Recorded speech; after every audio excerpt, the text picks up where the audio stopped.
Ciao, sono Elisa e queste sono le notizie della Regione Liguria. Genova ha accolto il Symposium World Federation of Therapeutic Communities, il convegno internazionale dedicato al lavoro sulle dipendenze.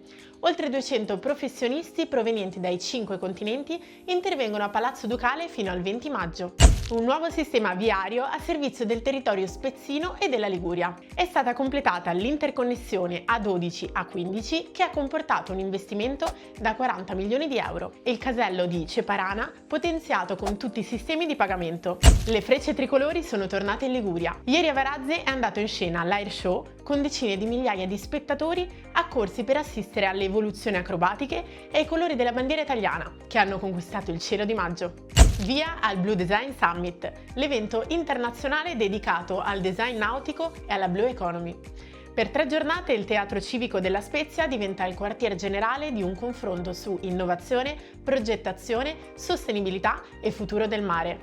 Al Forum del Turismo a Santa Margherita la Liguria si è presentata con ottimi numeri. A marzo sono state 874.554 le presenze, con una crescita del 9,63% rispetto allo stesso mese del 2025. L'aumento si è avuto in tutte le province, più 19,28% alla Spezia, più 12,72% a Savona, più 6,17% a Genova, più 5,32% ad Imperia. Rimanete aggiornati sui nostri canali social.